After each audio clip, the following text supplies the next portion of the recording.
I speak with the wisdom of someone who has all the knowledge that you can gather in less than a year and a half as Dean of the Humphrey School of Public Affairs.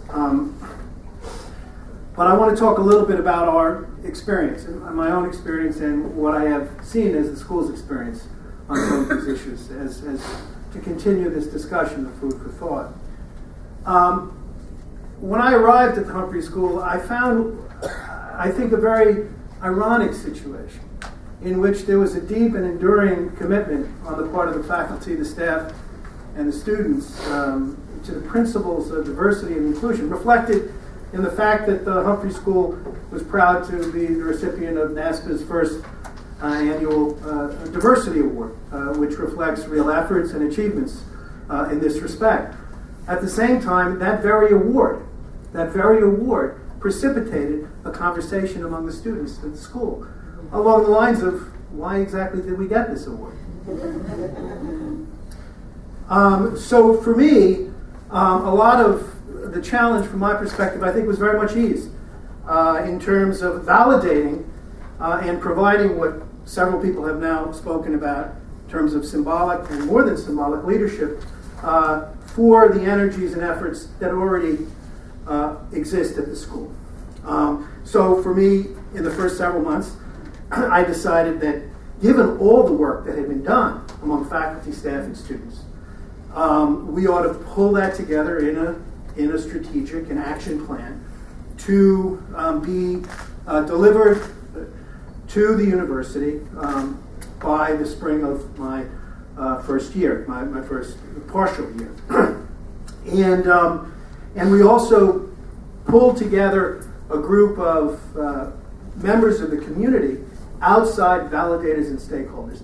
The process was very valuable in terms of communicating support to the students, the faculty, and the staff from the Office of the Dean for this process. But also, I think, from what I've heard from faculty, students, and staff, it was very valuable in terms of a process of organizing within the community and gaining understanding and appreciation of the challenge ahead. So in terms of the leadership role that I felt I had as dean, we took a number of actions. First, in my address to the school community, my annual address, diversity was not a footnote. It was a central component of our overall objectives. We had at our faculty retreat a diversity session in which we didn't ask the diversity advisor to lead it, but rather we identified a prominent member or members of the faculty to lead that discussion along with our Office of Equity and Diversity. We have devoted from the Office of the Dean funds for the development of diversity planning and programming. I meet regularly with the Humphrey Students of Color organization and other organizations of students that are committed to diversity and inclusion. I have gone back to search committees in my first year, not necessarily at a time in which you're still developing your relationships with your faculty. Nonetheless, I've gone back to search committees and said, why are there no candidates that reflect the diversity that we want to see in this institution? And that has created a process that I think has been enormously valuable and has sent signals for future searches. We have appointed an advisor on diversity who reports directly to me. And that also, I think, has been very valuable. So those are some of the measures that I've tried to take, building on an enormous, I think, commitment among many in our community to the goals of diversity and inclusion. So what are those goals? What are those goals? Our mission statement talks about to inspire, educate, and support innovative leaders to advance the common good in a diverse world. So in terms of diversity and inclusion, what that means, it means creating an inclusive, a welcoming, and supportive school environment. It means that ensuring that the people and the scholarship of the school reflect our community and the world, and building an institution that is committed to intercultural growth and learning. And really, in a country and in a state which before too long will be a majority minority communities, my view is, and I think that's a view that is shared by most of the people in our school, is that we need an environment that is conducive, that is inclusive and diverse. We need that for our educational mission more than people from diverse communities need to be in our institution. And I think that really is a philosophy that undergirds a lot of the thinking at the Humphrey School. We need to equip students with the knowledge and the skills to effectively engage in a far more diverse environment. Right outside our doors, you have the largest concentration of citizens of Somali origin, in probably larger than in any other part of the United States. And we need to enable all of our students, including our students of color, to succeed professionally. And we recognize, I'm sorry to conform to your prediction, but we are in it. Minnesota is a difficult place in terms of attracting a diverse community. It just is. But that doesn't mean we don't try. It just means we try hard. We try harder. And so, what does that mean? What does that mean we need to do? First, it means we need to recruit and retain a diverse faculty, staff, and student body. It means that we need to foster, and we work hard at it, a respectful and collegial workplace for faculty and staff. It means that we need to strengthen our school's connections with local, national, and international communities that reflect the diversity that our society is reflecting, and is increasingly going to reflect. It means that we need to increase the quality and the quantity of research focused on issues of diversity, equity, and social justice.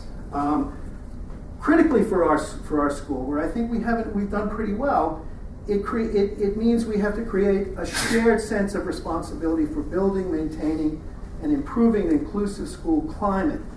And it means that, this is really a community enterprise at the Humphrey School. And really importantly, it means that faculty and students of color should not feel that they are responsible for promoting diversity issues in the environment. And I have heard that repeatedly in my first year and a half from students, that it's the obligation of everyone, and that this should not be the project of the Humphrey Students of Color Association or of faculty members of color. So all of these objectives were articulated in our plan. And so what are we doing? There's a lot going on, but let me just give you an indication of some of the efforts, almost in a kind of a TikTok fashion. Again, as food for thought. First, we have formed partnerships with the university's Office of Equity and Diversity, and my own experience has been that they have been very supportive. I can't think of an ask that I've made to them over the past year or two that they've turned away. And maybe I'm not asking enough. Maybe we're not asking enough. But and they have fostered faculty reflections on practical, real-world classroom challenges relating to diversity. They were engaged in our strategic planning process, and we have participated in their professional development certificate program around issues relating to diversity.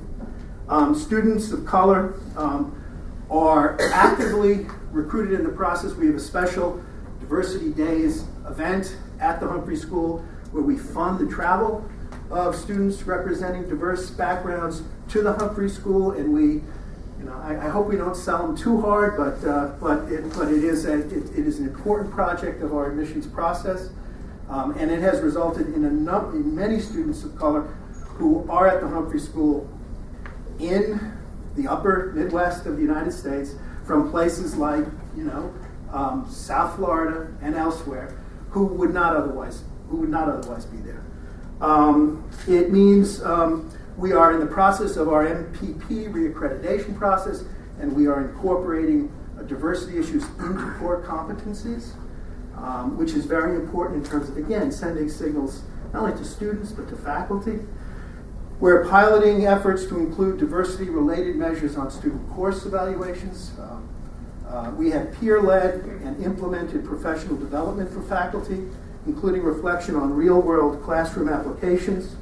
As soon as I turn the page, and regular conversations on culturally competent teaching, and faculty initiative. And I'm looking at one of our faculty members who's deeply engaged in this, Jody Sanford, not to mention Sam Myers. Faculty engagement and leadership on this is absolutely critical. And because it legitimates it, it validates it, especially among faculty who might be sympathetic but might also be skeptical. And we saw that in our faculty retreat, where all members of the faculty were deeply engaged in this process. We're developing a foundational required course during orientation on effective group work that incorporates issues of diversity. We have regular school conversations on diversity-related topics. We're using, in terms of the implementation of our strategic plan, strategic and action plan. It's got both those names because sometimes if you get too caught up in strategic plans, nothing happens, right? So, but we're using classroom courses relating to evaluation techniques and the like to actually promote the implementation of the plan itself. We have stepped up our efforts to recruit diverse faculty. We are using our mentor. We have one of the oldest mentor programs in the country. And we're using that, seeking to use that program also to match students, all students, but including students of color, with role models in the community who can assist them in identifying professional opportunities. And then I want to say one other thing that popped into my head when I looked at Jody.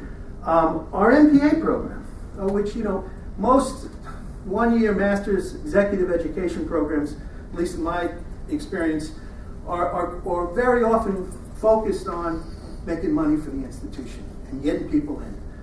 Our MPA program has been a little bit different in that respect. I'm not saying it hasn't served that purpose to a great extent, but it also has been a pathway for students, including individual people of color, Somali immigrants, for example, to access higher education in circumstances where they may not otherwise have been able to do.